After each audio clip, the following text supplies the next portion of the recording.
Okay, today has been a day. Start off this morning, got up good, did everything on my little fitness tracker yesterday that I needed to do. Got up and had coffee, tried to fire up the PC, and no dice. Froze up like 8 times in boot sequence. So I took it apart, cleaned the radiators in it. Noticed that one of the USB cables that goes to the back ports was a little loose, not on all the way. And I pulled out the TV card because TV cards are... What's that? Not a lot, man. TV cards are kind of a pain in the rear. And they tend to cause a lot of problems. But the main reason on the TV card part, I was trying to uninstall the software that goes with it, and it didn't want to install.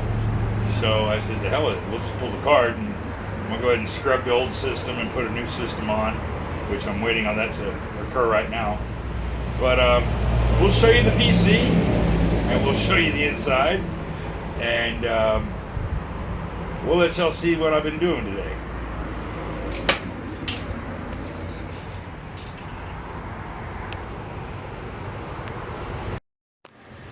So, when you have a workstation, you kind of run into a lot of problems quite often from what I've seen with a dual socket system. At least I have. This is like my third system that's been dual socket, all of them the same model, HP Z720s, or 820s rather, sorry. They're good systems when they're running, and you cannot put a load on them to save your life. I mean, these suckers will take some major activity.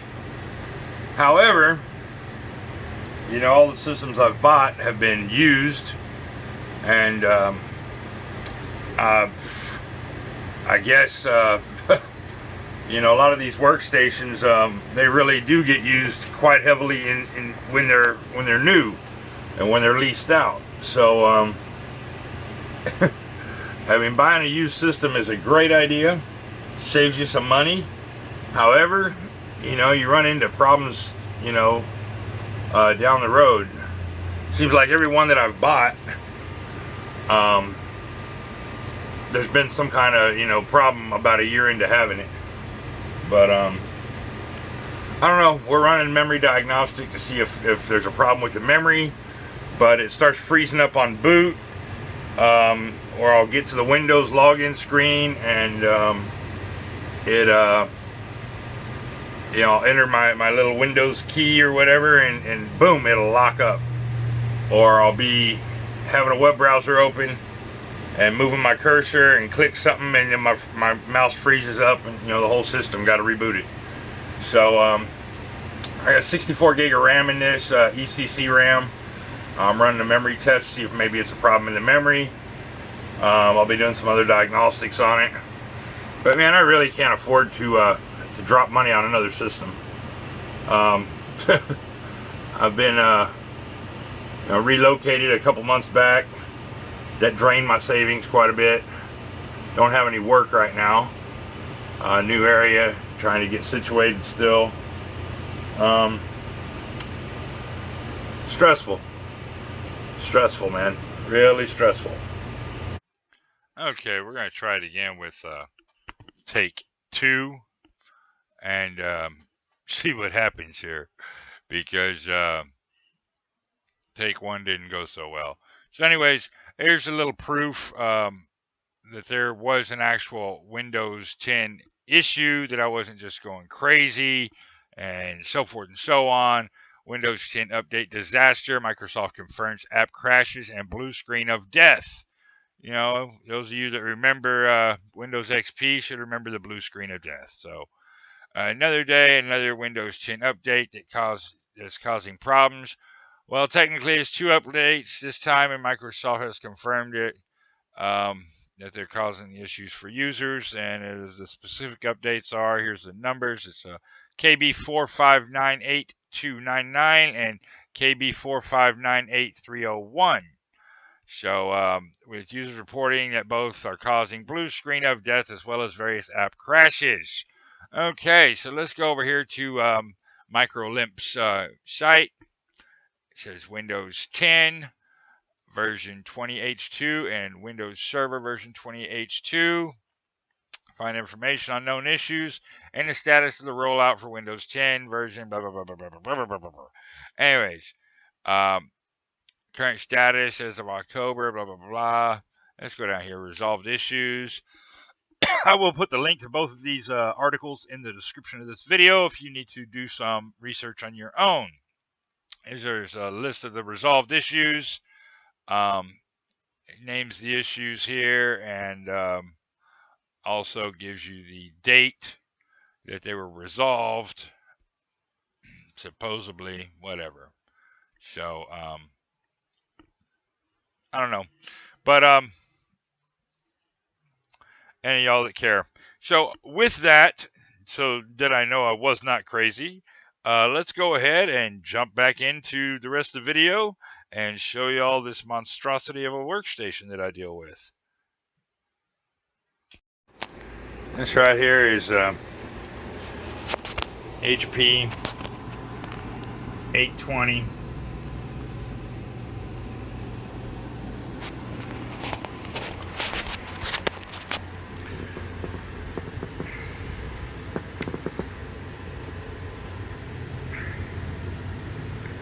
So this machine is about 50 pounds. It's all stainless steel side covers. BMW design by the case. So it's got another panel that goes in here, but because of this fat graphics card, you can't put it in. But all it is like an air duct. So, here's the fan cartridge. And when I say, you know, it's got 1, 2, 3, 4, 5, 6 fans in here. 4 of them are to cool the RAM, and then 2 to cool the radiators. Now, believe it or not, those radiators are clean. I just vacuumed them out a little while ago. So earlier today, when I had this sucker out, and I had a problem with this CPU 1, I unplugged the fan when I took the heat sink off. That's the fan plug down there. And this heat sink, you know, it's a sealed liquid cooled radiator, and it kind of snaps on these special little gizmos down here, and it's kind of a pain in the rear end because it has to be seated correctly. But you know, I just had it running again. Everything was fine. I don't know if you can see down in here. Let's see if I can find a better light. Better light. Somewhere there's a better light. Probably on the floor somewhere. I don't know. But back down in here, where this cable plugs in, this one right here, there's a little bit of that blue thing down there. I was trying to not block the light, but blue thing right there. It wasn't plugged in correctly. So this goes to my back USB ports right here. And I've been having problems with the printer not working right, and I couldn't figure it out, and that's where it's hooked in at. So, and I took out the TV card, which was in this slot here, because well, TV cards are kind of a pain in the rear end, and they tend to cause a lot of problems with the systems. So we're gonna go ahead and fill that up. We got a little GTX 1050 Ti in here. We got 4 hard drives here, and one up here, a little 500 gig. I call it the slow drive because it's a laptop hard drive, and it's 500 gig, and it spins the slowest out of all my hard drives. So anyways, we have 64 gig of RAM in this machine, As you see, we have 2 RAM bays here, 2 RAM bays here, and they're all running Samsung, I think 1600 DDR3 ECC. It's not a bad machine. It's really nice. Power supply pops right out, you know, and it's kind of a large power supply. I think it's like 1125 watts or something like that. But I actually have 2 or 3 of those power supplies because I thought the power supply was bad on a different unit, and so I bought one for 50 bucks to replace it, but it turns out it was a bad motherboard. So anywho's, I just had it apart again to fill this little slot down here where the where I took the TV card out, and because this little shield that goes in here is not here because of this card being so fat, I got to hold this flap down, or any cards will not be seated correctly. Anyways, this is the monster. It eats power like just like it's an all-you-can-eat buffet. It's ridiculous, but it runs good when it runs. So made some adjustments today, you know, and hopefully we don't have to buy a new machine.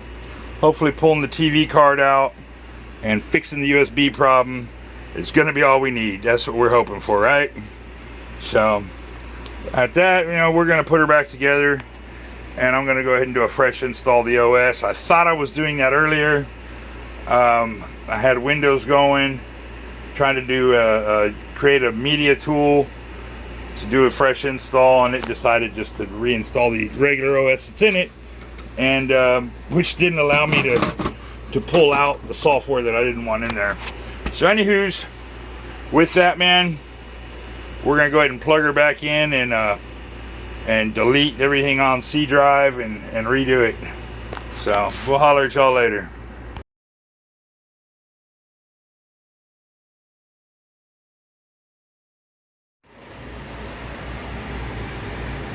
That's where we're at. Many hours. Seems like my life has been ticking away. Thanks, MicroLimp. But we're working at it slowly.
Yep, the joys of a PC.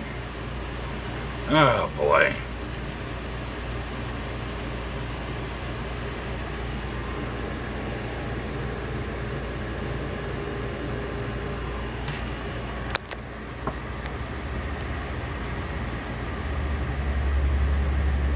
Yeah, I'm not gonna hold this whole time. Y'all know what goes on from there.